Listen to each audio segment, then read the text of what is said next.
Madison called me just as I hesitantly picked up the phone. Without waiting for a greeting, she began speaking hurriedly. "I told you I'd be late tonight, right? It's tough pretending to go to work when you're unemployed." "Oh, I forgot, it's not my concern anymore, so don't bother coming back here. I've kindly sent your stuff to your parents' place. This is it for us. Don't contact me again, understood?" With a calm reply, I thanked her for sending my things and wished her well, then ended the call. I'm Grace, 37, juggling work and home duties. I often work remotely, but sometimes go to the office. I live with my husband Liam and his parents, making us a family of 4. I met Liam through a friend 3 years ago, and we bonded over our love for movies. After a few dates, Liam shyly asked if I'd date him with marriage in mind. I immediately said yes, and our relationship began. Liam is quiet and shy but also kind and genuine, which I find very attractive.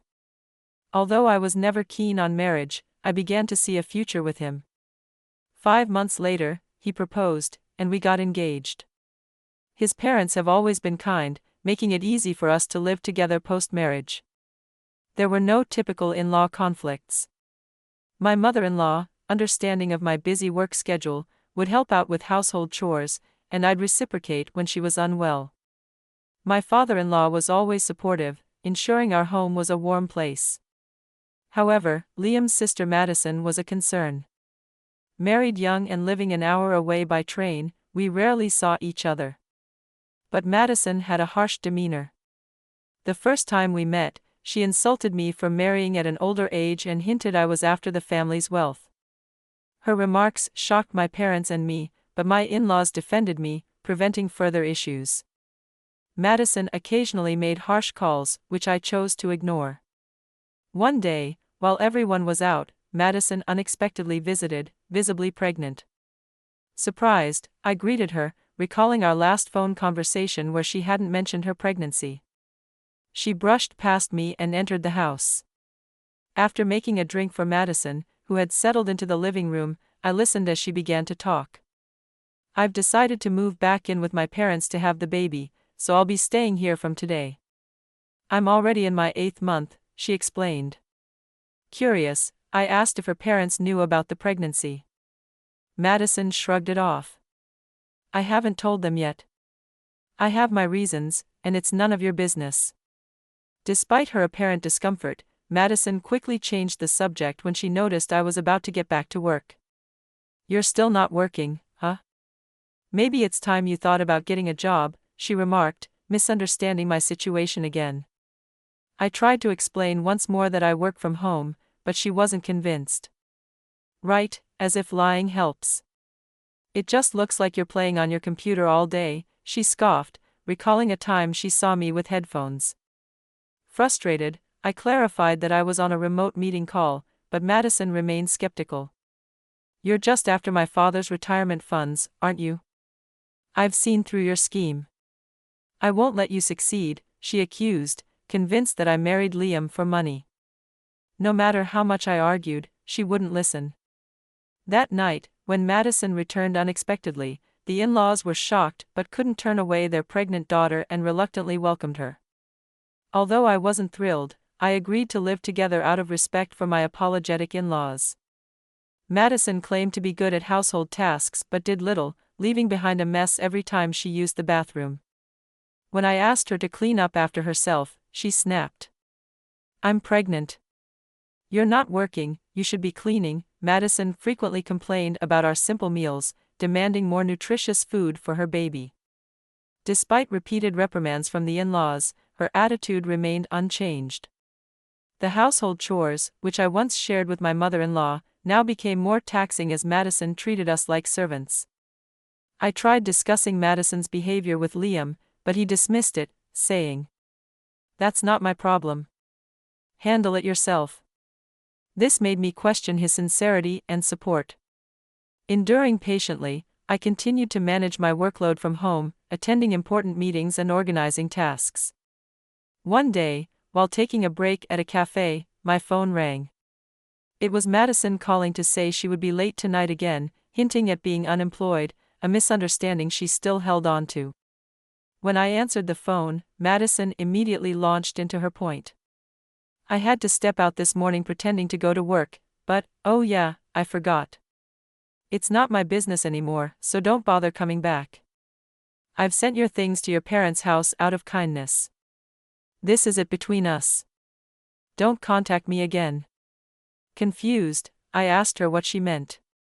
Clearly satisfied with herself, Madison explained. While my parents were on a trip, I snooped through your room. Remember I said I'd uncover the truth? Well, I found divorce papers in your closet with your part already filled out. Looks like Liam tried to mimic your handwriting. Seems he's tired of you too, huh? Surprised, I asked. What did you do with the papers? Madison burst out laughing and said. I filled out Liam's part and sent them in. I felt sorry for my brother. And it's problematic if our family's assets go to someone unemployed like you. Won't Liam be upset by that? I inquired, concerned. Madison wasn't worried. Liam must have sensed something off about you. He probably wanted to split and had prepared those papers himself. Even if he gets mad, it doesn't matter. He's always been too timid to confront me.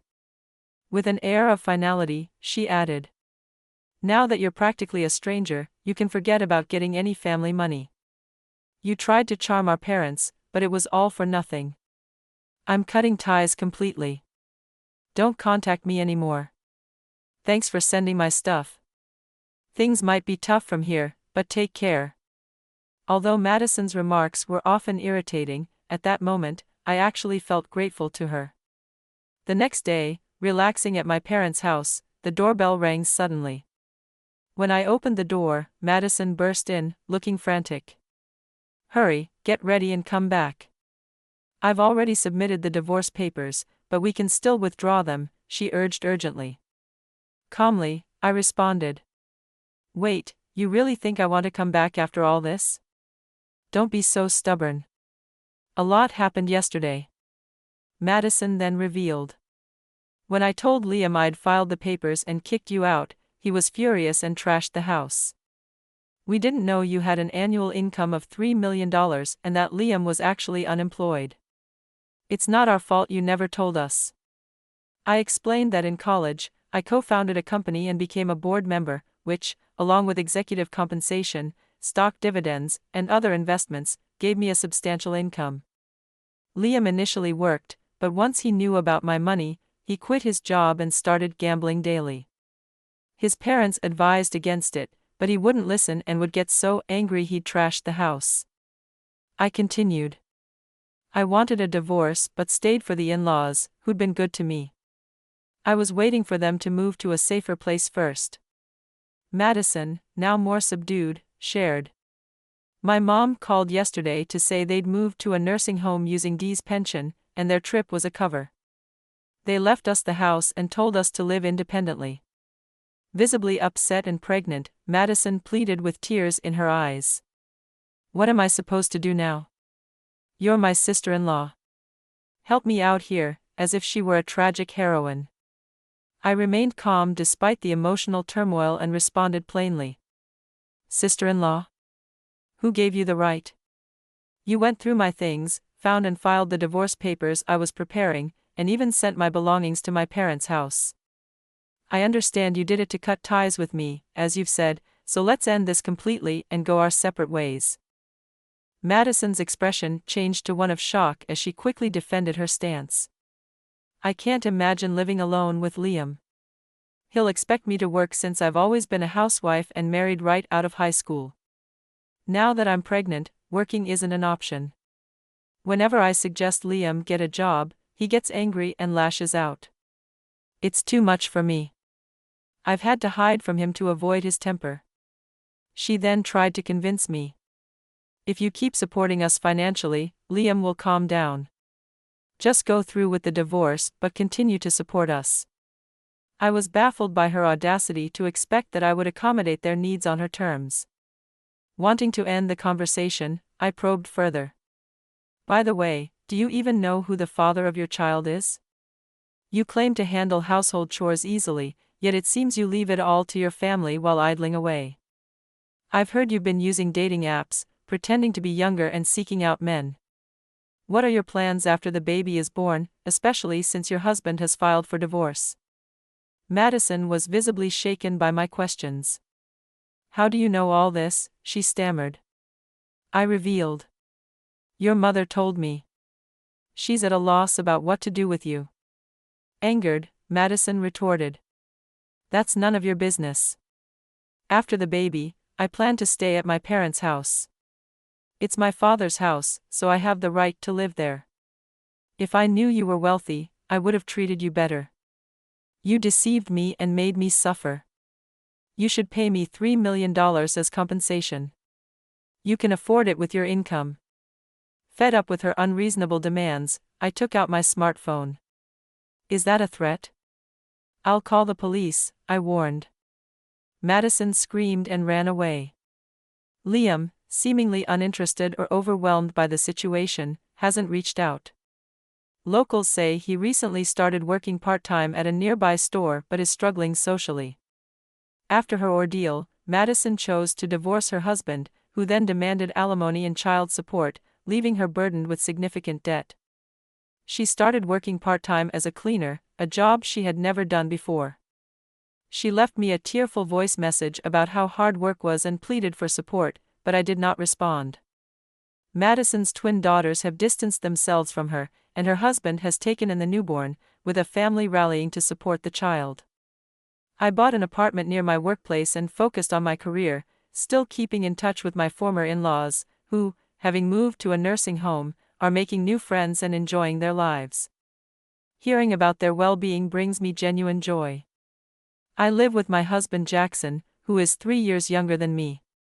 Last year, we decided to renovate our home, which my father built. It's gotten old and run down over the years, so we wanted to make it more comfortable for the future. The monthly repayment for the renovation is quite high at $188,000, but since I'm an executive at a large company, we figured the loan would likely be approved in my name. Jackson works in management at a mid-sized restaurant and earns less, so the financial responsibility of the loan fell to me. After discussing it, we agreed that I would take on the loan, and Jackson would contribute more to our daily expenses. The renovations transformed our old house into almost a new place, making it a delight to live in the home I grew up in. One day, out of the blue, my cell phone buzzed with unexpected news.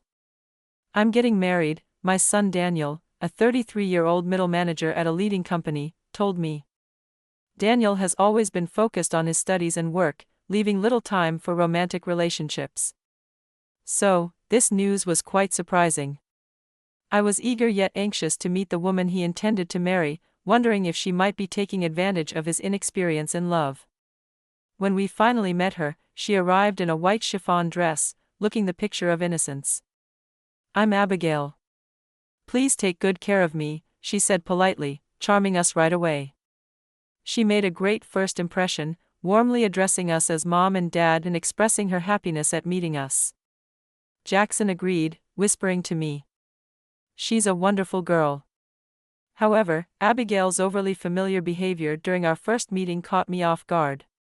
She tightly gripped Jackson's hand and looked into his eyes, which seemed too intimate for a first meeting. What are you doing? I asked, slightly taken aback. Abigail quickly apologized, explaining that she sometimes doesn't recognize personal boundaries but doesn't mean any harm. Despite the awkward moment, it was clear that Daniel was smitten with her. He said. Abigail might not get personal space right, but that's part of her charm. She's why we got so close and are now getting married. I came to accept their engagement, and they were swift in making it official. A few weeks later, they submitted their marriage registration, and I hoped for their future happiness. 5 months after their wedding, I came home to find unfamiliar women's shoes at the entrance and the living room scattered with empty alcohol bottles. Abigail greeted me cheerily. "Oh, Mother, welcome back." She explained that she had met my husband on his way back from work, and they decided to have some drinks to get closer. I was puzzled about their little party without Daniel but saw it as a sign of their growing friendship. Before payday, when funds are tight, I suggested we drink at home instead of going out. Why have a party at home? It would have been ideal if Daniel joined us, so we all could have had fun together. It would be better if we gathered at Daniel and Abigail's place instead, I remarked, slightly puzzled by the decision.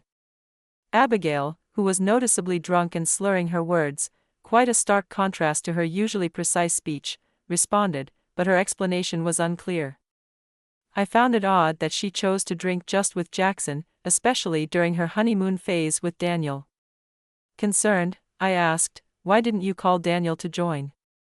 Abigail tearfully admitted, Daniel is really busy with work, working late nights. I've been feeling very lonely.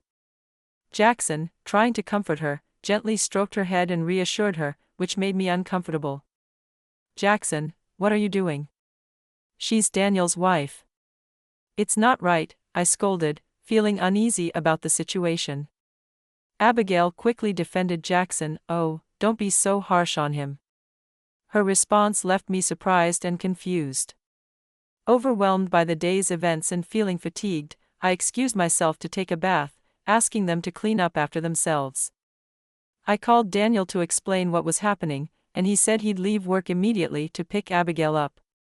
His prompt response showed his deep affection for her, but I couldn't shake the feeling that their future might be fraught with issues.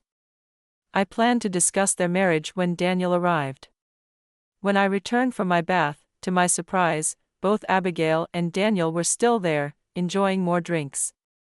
Daniel, you drove here, right? Why are you drinking? I questioned. Daniel, now also appearing drunk and cheerful, responded, actually, Abigail suggested we stay over tonight and drink. Although it was nice that Daniel would be staying, the situation felt abrupt and concerning. Hey, Mom, can I drive you? Daniel offered. Despite having consumed alcohol, I was caught off guard by his proposal and their insistence on staying. I was speechless at that moment. Abigail smirked at me, as if there was a hidden agenda behind her smile. I hoped it was just my imagination. The next day, Abigail apologized profusely for her behavior, expressing deep regret before leaving. This brought some peace, but the incident left a lingering unease. Sometime later, with a serious expression, Jackson dropped a bombshell in the living room, this house will be given to Abigail. If you disagree, let's divorce, he declared. Stunned, I couldn't understand why the conversation about transferring the house to Abigail had come up so abruptly. It was a baffling and troubling turn of events. As I stood bewildered, Abigail told me to leave. What do you mean by transferring the house to Abigail? I asked, confused. Jackson accused me of making Abigail suffer, which he deemed unforgivable. Despite my protests, he wouldn't listen, convinced by Abigail's tears and stories. Daniel then erupted in anger, calling me horrible. The more I denied their accusations, the more heated they became. Jackson declared they were going to divorce me and demanded that I leave the house so he could live there with them. When I asked why I should give up my house to Abigail, the response was that transferring the house was a suitable punishment for supposedly hurting her. Despite my objections that Abigail, who had quit her job, couldn't afford the $2,200 monthly loan payment, Jackson was confident. He claimed that changing the loan into Daniel's name would be easy with help from a contact at the financial institution. As the reality set in, I was adamant about not transferring the house. But then Abigail, still crying, pleaded for the sake of their unborn child, which Daniel mentioned to emphasize the need for leniency due to her pregnancy. Overwhelmed by the accusations and demands, I retreated to the bedroom, seeking peace. Lying in bed, I wondered if I had unknowingly caused Abigail distress, but my thoughts were interrupted by a discovery, a strand of brown hair on the bed. It was unusual, since both Jackson and I have black hair. Later that night, unable to sleep, I overheard Jackson and a clearly not gone home Abigail in the living room. Their intimate conversation and laughter pierced through my confusion and growing suspicion about the nature of their relationship. As their voices grew more affectionate, with Jackson expressing love and Abigail cautioning him about being discovered, my heart sank. They joked about my possible reactions, dismissing my feelings as if I didn't matter. The strand of brown hair, their secretive actions, and their plans to oust me from my own house became clear. Feeling betrayed and disgusted, I resolved to leave this uncomfortable situation behind. The next day, I faced Jackson, Abigail, and Daniel as if nothing had happened. Although I was too shocked to sleep in that bed anymore, I stood tall. "So, you finally decided to transfer the house?" they asked with a smile. "Let's go for the name change procedures. I'll easily pass the loan screening." Daniel was excited, oblivious to the truth. Though it saddened me, I chose not to reveal the truth to my son, as he wouldn't listen to his mother, heavily influenced by his wife. The following days were filled with the name change and divorce procedures, eventually completing the process. "This house is no longer yours," Jackson taunted, calling me an old hag as I left, filled with nothing but anger. Despite the pain of leaving my childhood home, I saw this betrayal as an opportunity to create turmoil between them. A month later, I returned, pressing the doorbell. Jackson answered irritably, "What do you want, stranger?" I insisted on discussing something important about Abigail, and mentioning her name got me inside. Inside, I confronted them with photos of Jackson and Abigail together, taken by a detective I hired. "What is this?" they exclaimed. "We're just father-in-law and daughter-in-law." "What do you want with these photos?" they defended. I then played an audio recording of their inappropriate conversation, catching them off guard. "Whose child is in your belly, Abigail?" I pressed further. Daniel, shocked, stuttered, "Could it be Dad's?" Abigail slipped up, confirming it, causing an intense argument between Jackson and Daniel. Amid the chaos, I highlighted, "Haven't I always said I didn't make Abigail suffer? Did you lie to get rid of me?" Daniel, realizing the deceit, was devastated. "I'm the worst. Why didn't I believe my mom?" With all the evidence laid out, Daniel contemplated legal action. Abigail tearfully confessed that her initial genuine feelings for Daniel grew into a desire for our newly renovated beautiful home. She admitted to getting close to Jackson deliberately to ask me when I suggested she could have proposed living together from the start. She remained silent, revealing a deep-seated distrust of mothers-in-law rooted in her family's history of conflict. Abigail confessed that she couldn't bear living with a mother-in-law due to the strained relationships in her own family. She believed that removing me was the only way to ensure a comfortable life in a beautiful home. Jackson admitted he knew he was being used but fell for Abigail the moment they met, choosing her over his own family. Daniel, upon hearing this, declared both of them unforgivable. The betrayal led Daniel to file for divorce, and DNA tests confirmed Jackson was the father of Abigail's child. Daniel refused to pay child support and demanded alimony from them. In a twist, even I ended up demanding alimony from Jackson as Daniel sobbed. I comforted him. The actions of one deceitful person had thrown our lives into chaos. 3 years later, Abigail was living with Jackson in a sort of makeshift family unit, claiming it was for the child's sake. Despite her situation, she faced loneliness and isolation at her child's daycare, unable to bond with other mothers and estranged from her parents, who were furious about her choices.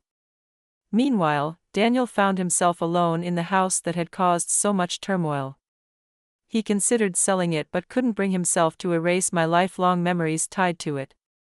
Guilty and remorseful, he cleaned out all remnants of Jackson and Abigail, trying to make amends. He apologized for the pain caused and offered me trip tickets, hoping to mend our relationship and be a better son. Although I was not ready to fully forgive, I was open to the possibility of rebuilding our bond. Reflecting on the complex weave of emotions and events that had unfolded, I realized the importance of moving forward, but also the value of the lessons learned along the way.